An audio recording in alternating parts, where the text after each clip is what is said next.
রাসূল সাল্লাল্লাহু আলাইহি সাল্লাম সাহাবীদেরকে রমজানের পূর্ণ প্রস্তুতি গ্রহণ করার জন্য বিভিন্নভাবে উদ্দীপিত করতেন।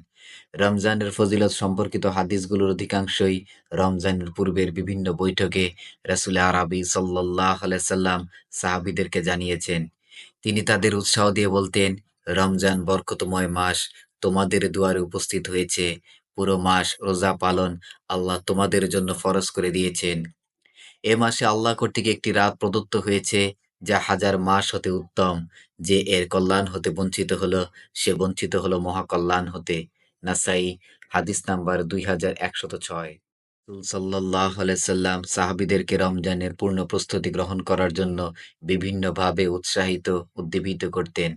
রমজানের ফজিলত সম্পর্কিত হাদিসগুলোর অধিকাংশই রমজানের পূর্বের বিভিন্ন বৈঠকে রাসূল আরবি সাল্লাল্লাহু আলাইহি সাল্লাম সাহাবীদেরকে জানিয়েছেন।